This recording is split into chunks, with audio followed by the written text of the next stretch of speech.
Students, welcome back to my channel collegezone। So here is tip and trick #3। So आज की हमारी tip होने वाली है willingness to learn new technology. Okay, so suppose करो आपने 2000 में सीखी थी सी लैंग्वेज, ठीक है। तो क्या 2021 में इज इट सफिशिएंट कि आपकी सिर्फ सी के बेसिस पे ही बैठे रहे, मतलब और कोई न्यू टेक्नोलॉजीज ना सीखें? No, it is not only sufficient, we have to learn new technologies as it comes in the market, ठीक है। अब क्या होता है ना कि हमें क्विकली ना अपडेट करना पड़ता है। एक अगर आप सॉफ्टवेयर डेवलपर हो या प्रोग्रामिंग एनालिस्ट हो तो आपको डे बाय डे जो भी न्यू टेक्नोलॉजीज आ रही है मार्केट में उसे ग्रैब करना पड़ता है, अपडेट योर स्किल्स अकॉर्डिंगली, ठीक है। और क्या आता है ना, हर जो न्यू टेक्नोलॉजी आती है, सपोज करो गो लैंग्वेज आई, आर आई, ठीक है, ये सब सेम होती है, ठीक है। सिर्फ डिफरेंस क्या होता है इनके सिंटेक्स का, लॉजिक्स आर ऑलवेज सेम, ठीक है। अब प्लस करना है, ठीक है। अब सारी language c plus plus, Python etcetera etcetera, सब में प्लस तो सेम ही होगा ना, दो वेरिएबल्स को ही हम प्लस करेंगे, ठीक है। बस सिंटेक्स अलग अलग आ जाता है। अब जैसे PHP में ये लग जाता है डॉलर का साइन, ठीक है, ऐसे अलग अलग सिंटेक्स आ जाते हैं, but logics are always same. So when we have learned and implemented can quickly become obsolete as technology is always changing. So as a programmer, you just have to update your skills accordingly and stay up to date. Okay? I hope आपको ये मेरी tip #3 अच्छी लगी। अब हम चलते हैं अपनी ट्रिक #3 पे। आज के हमारी ट्रिक जो होने वाली है वो रिलेटेड होने वाली है सी लैंग्वेज से। सी भी कह लो, C++ भी कह लो, कुछ नहीं उसमें फ़र्क पड़ता। बस हम आज ये देखेंगे कि कैसे हम different methods to include a statement without using a semicolon, ठीक है।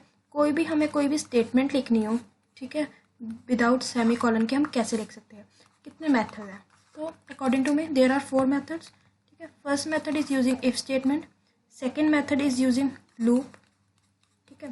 Third is switch and fourth is using macro, ठीक है।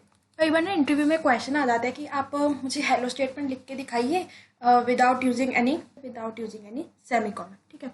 तो देखते हैं हम इसको अब कैसे करते हैं। तो सबसे पहले हम करेंगे अपना इफ स्टेटमेंट से। इफ स्टेटमेंट से कैसे कर सकते हैं मैं आपको वो सारे करके बताऊंगी, ठीक है।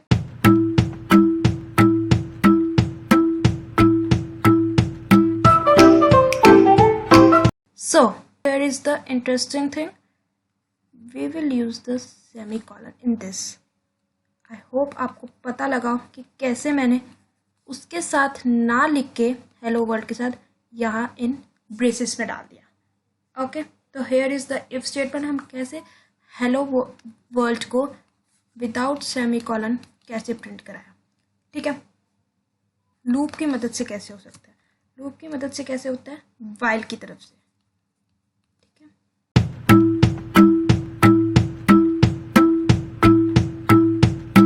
सेम रिटर्न सेम यहाँ पे नोट आएगा, यहाँ पे प्रिंट एफ हेलो वर्ल्ड, और यहाँ पे ब्रेसेस पे सेमीकोलन आएगा, ठीक है।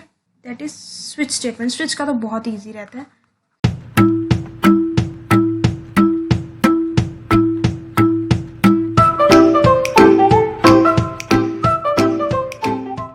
सो इसमें तो हमने ब्रेसेस में भी लगाया स्विच स्टेटमेंट है, स्विच में ऑलरेडी हम ऐसे सिंपल प्रिंट करा सकते हैं। मैक्रो तो आई होप आपने सुना होगा, जब हम डिफाइन के साथ यूज करते हैं।